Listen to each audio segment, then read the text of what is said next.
Billy has an exam in 3 days. Hmm? For reasons unknown to Billy, he always leaves studying until the absolute last minute. Immediate panic. Billy sprints to the library, opens his laptop, consumes enough caffeine to legally qualify as a power plant. For 9 hours straight, Billy studied and afterward felt a little better. But Billy made one enormous mistake. He didn't realize that most of his studying wasn't actually becoming memory, because how long Billy studies is not what matters. How Billy studies is what matters. And today, Billy learns the science of studying the right way.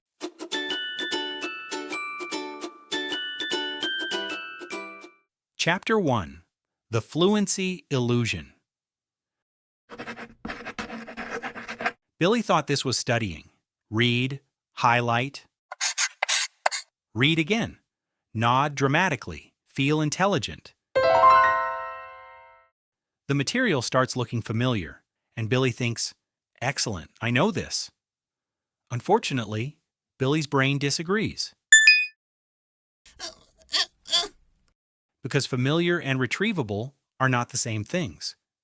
Seeing information repeatedly creates an illusion.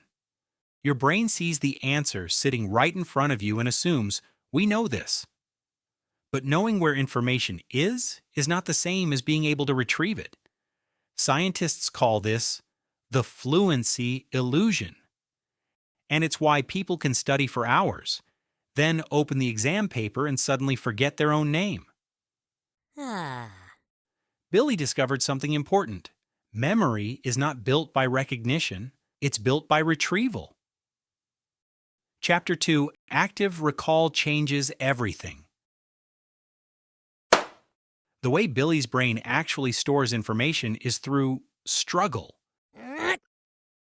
When Billy tries to remember something and isn't completely sure, his brain works harder. And that effort strengthens the memory. This technique is called active recall.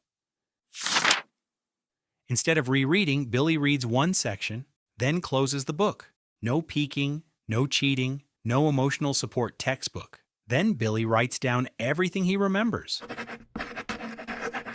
He gets things wrong, that's okay, because the struggle is the learning. Then Billy checks the answers, sees what he missed, repeats. Every retrieval attempt strengthens the memory, unlike rereading, which mostly strengthens confidence. Now every hour Billy studies actually enters his brain.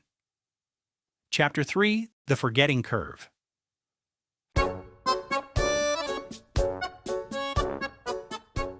Fast forward to Friday. Billy remembers approximately 3 words. Billy was horrified. But this is normal. Your brain is constantly deleting information. Scientists call this the forgetting curve. If your brain doesn't use information, it assumes the information is useless and removes it. But something amazing happens. Every time Billy reviews information right before he forgets it, his brain decides, "Oh, this must be important," and the memory lasts longer. This is called spaced repetition. One review, then another, then another. The gap between reviews gets larger each time, and the memory becomes stronger.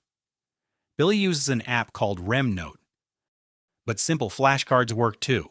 Question on one side, answer on the other. Review them repeatedly over time. Billy finally discovered that cramming isn't efficient. Spacing wins. Every time. Chapter 4. Your brain has a natural study rhythm. Billy also learned that concentration isn't supposed to last forever. Your brain follows natural cycles. Periods of high focus, then periods of lower energy. For roughly 90 minutes, your brain operates at high alertness. After that, it starts asking for rest. And most people respond by doing something incredibly scientific. They ignore it. Instead, Billy learned to work with his brain, not against it. When concentration starts dropping, he takes a break. A real break. Not scrolling social media while absorbing 400 new distractions. He goes for a walk, meditates, stares out the window, lets his mind wander. Because rest is not wasted time. It's part of learning. Chapter 5. Sleep is the second half of studying. Then Billy made another classic student mistake. He sacrificed sleep because he thought more studying equals better results. Unfortunately, Billy's brain had other plans. Sleep is not merely rest. It's where learning gets finished. While Billy sleeps, his brain transfers information from short-term storage into long-term memory.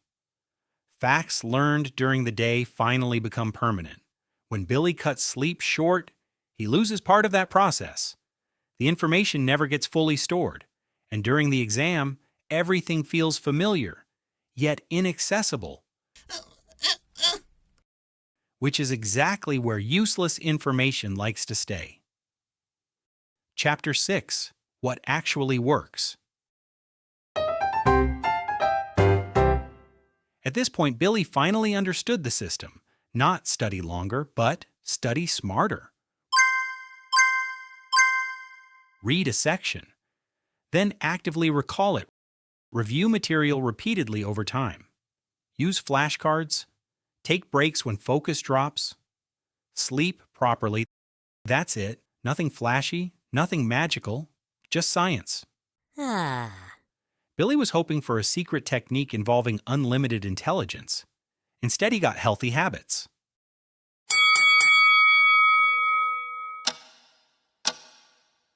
This time, Billy feels nervous, but not panicked, because for once he actually remembers what he studied. The exam is not easy, but Billy's brain can retrieve the information, which is all Billy ever wanted.